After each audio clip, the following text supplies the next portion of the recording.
YouTube, it's Michael from Asymmetrical Preparedness.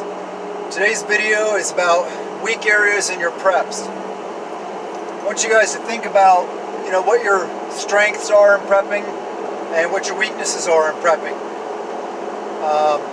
Think about those weak areas. They're usually the areas that aren't as fun for you, or aren't as exciting, or aren't as interesting for you, or things that you just think are beyond your control. So I want you to look at your preps. Hopefully you have an inventory of your preps. Hopefully you keep inventory so you know what you have, where it is, stuff like that. But look at your preps and look at what weak areas you have. One of my weak areas, I know for a fact, is NBC, which is nuclear, biological, chemical attack capability. Anti-contamination stuff, radiation detectors, gas masks, chemical suits, all that kind of stuff. That's my weak area because I know that I'm just not going to be able to buy enough canisters for gas masks and enough decontamination stuff. I know enough about, decontamination procedures from my time in the military, and let me tell you, if you don't know how to properly do decontamination procedures and detection procedures and all the stuff required and involved with that, with all the different kinds of radiation, that people, it's almost impossible to prep for unless you are extremely wealthy or have a big group of people that are really into it. Just because a lot of people don't realize there's different kinds of radiation. It's not just radiation. Most people, when they think of radiation, they think of alpha radiation. Alpha radiation is a particulate radiation. That's the stuff that can be stopped with, outer garments, protective gear, gas masks, general term, for breathing apparatus. That's only one of the radiations possible, people. I mean, gamma radiation, you're not going to do almost anything to stop gamma, okay? Gamma radiation, you can have shielding, just thicknesses of steel and concrete, all different kinds of stuff, and it won't stop gamma. Gamma will go straight through that, straight through clothing, straight through everything. You're not going to stop it, And there's so many different kinds of radiation. If you want to learn about it, learn about it. I recommend knowing something about it. I know decontamination procedures. I have a very limited capability, but if something like that happens, I don't know. The best option for that is to be in a low population dense area where an attack like that or a threat like that is less likely to happen, because there's no reason why anybody would waste their time using such devices in an area where they're only going to affect a few people. So get out of the cities, don't be there, because you're threatened.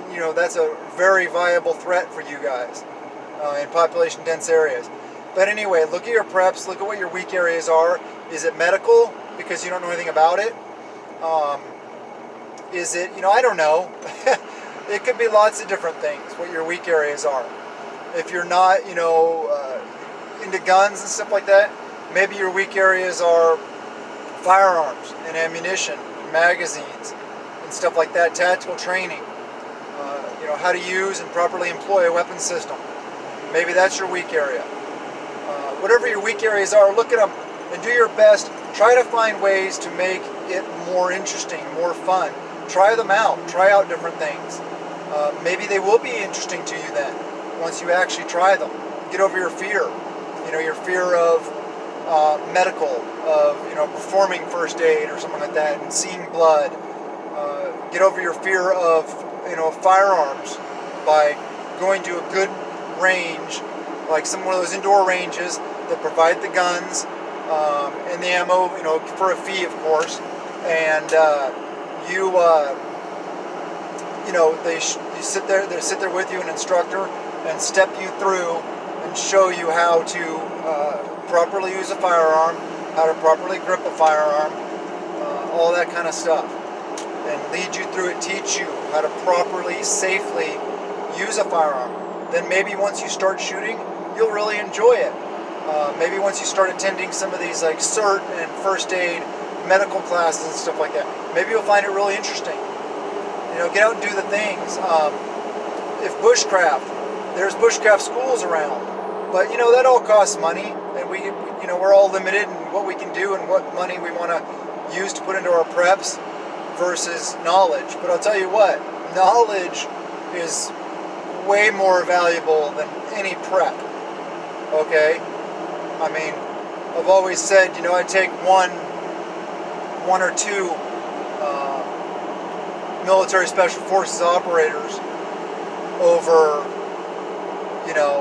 20 guys with, 20 hunters that have no military background with hunting rifles or whatever. I mean, it's just the tactics employed and stuff like that. Sure, somebody can get lucky and take out a, SF dude or something like that, but whatever. That's not really what I'm talking about. Look at your preps, analyze your preps, look at your weak areas. If you don't know what your weak areas are, then, watch videos like mine and other good YouTubers that talk about all the different aspects of prepping. I know that there's, off the top of my head, there's a really good series right now in progress on Bear Independent, where TJ is going over prepper classroom stuff, and it's all the basics.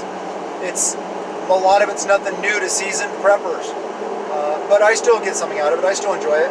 I watch them, but it's really good general information, all-encompassing especially for new preppers, for people that are new to this, that don't know, so that you can realize, oh wow, I hadn't even thought about that, and then find, oh, I have a weak area.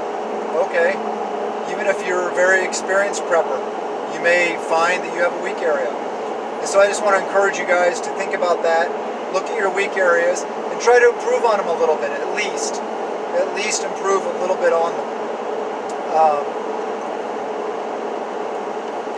And just prep every day. There's something every single day you can do to prepare, even if it's exercise. I've gone over this a lot. Put in some extra steps in your walking. Get on the treadmill. Do some push-ups, some sit-ups, crunches. A lot of things you can do that are very simple and free. Inventory your preps, so you know where they are. Create load lists for how to load your vehicle and what boxes and containers go where in your load.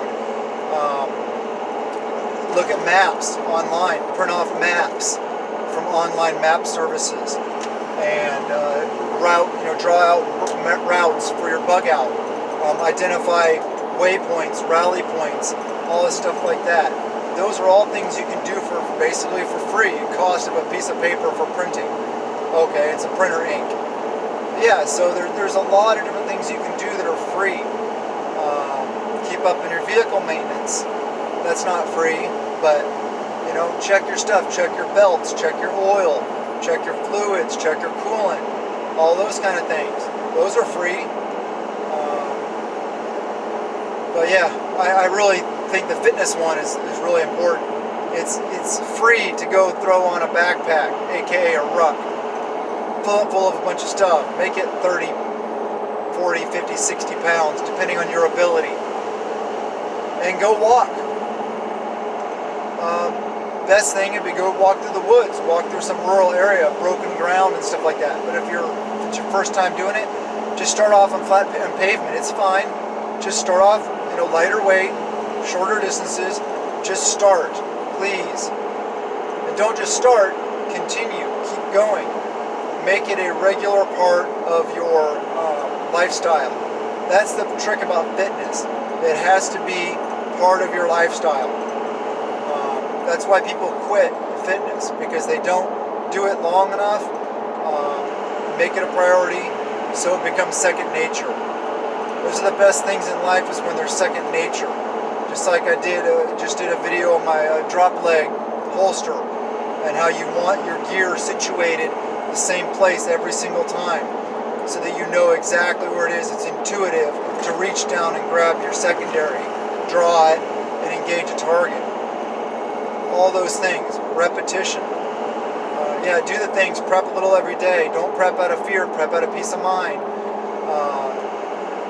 Stay positive. You know, I want to uplift you guys. I want to encourage you guys. The more you can do to prepare, the less reliable you are, or less reliant you are on others. The more you are able to take care of yourself. The more you are empowered. The more you are free from the system. So do the things. Please, if you like the videos, hit the like, hit the thumbs up. Please subscribe, share the videos. Help me out with the algorithm. We all know people like you and me are not good for the algorithm. So, and if you ever see me posting up those little Amazon affiliate linky things, you know, I'd appreciate if you click on them. It's just, I'm not, you know, I don't make money. I spend money on this and putting these videos out, which I'm not complaining. I enjoy it. I want to teach. I want to get the word out. I want to help you guys. But, you know, if you can do that, and then just, if you happen to do normal order, just, you know, order some stuff, whatever. It's an affiliate link. You don't have to buy what I'm putting up. Or don't buy it all.